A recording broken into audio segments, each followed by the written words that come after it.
बाएं लहरा ई तुहार घंघरा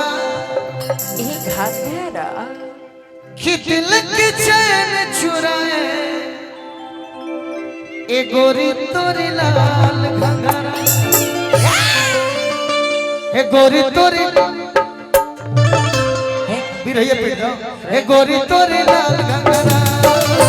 ए गोरी तोरी लाल ताए लहराए कबू बाएं लहराए लहराए कबू बाएं लहराए ताए लहराए क्या बात है लहराए इस तुहार घंघरा दिल के चैन चुराए गोरी तोरी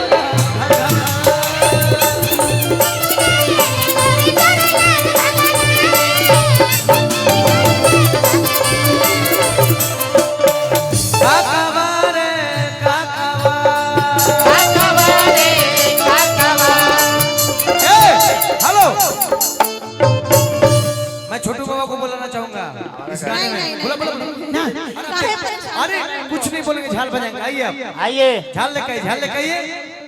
ना निशा जी हम और आप गाना गाया करते थे यार कि गोरी तोरी चुनरी बला लाल रे गोरी तोरी चुनरी बला लाल रे चल लूंगा माचा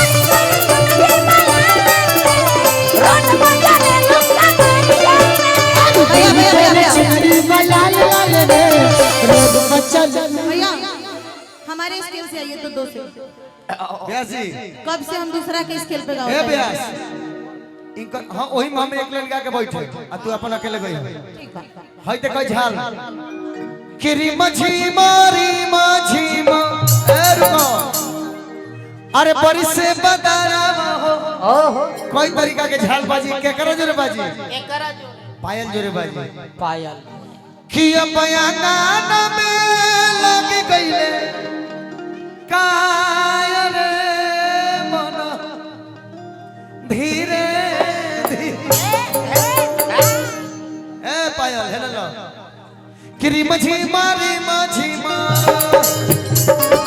किरी मझी मारी माझी माँ बारिश से बदरवा हो मछली मारे माझी माँ बरसे बदरवा हो किरी मझी मारी माझी माँ बारिश से बदरवा हो मछली मारे माझी माँ बरसे बदरवा हो अपाया ननद लागी गईले कायर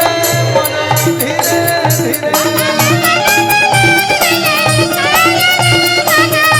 अपाया ननद वाह वाह ए बाबा ए पर हमनी के खुश बनी जा बाकी जे खाड़ा बा कष्ट करो तो कौना गीत पर खुश होई बाजा वाले ले बाजनिया हो दुनिया ले कहा बाजा वाले ले बाजनिया हो दुनिया ले कहा तरगले के हम हो रोई जनुआ जले ससुरा तरगले के हम हो रोई अब या गाना में लग गईले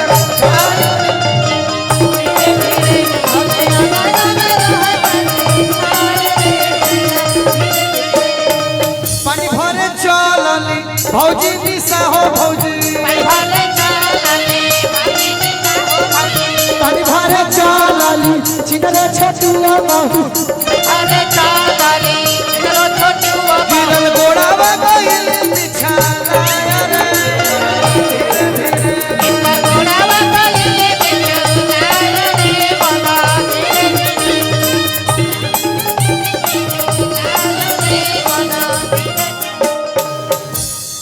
मैं गाना अपना गाने जा रही हूँ ठीक है मैं पूरा पूरा गा लूँ इनका कुछ गीत सुना जाए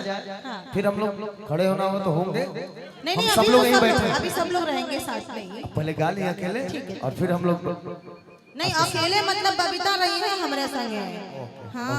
बबीता जी रही है ये दोनों जने रही है तारा बैठे के थी नहीं खे ना बबीता जी कविता जी तू खड़ा रह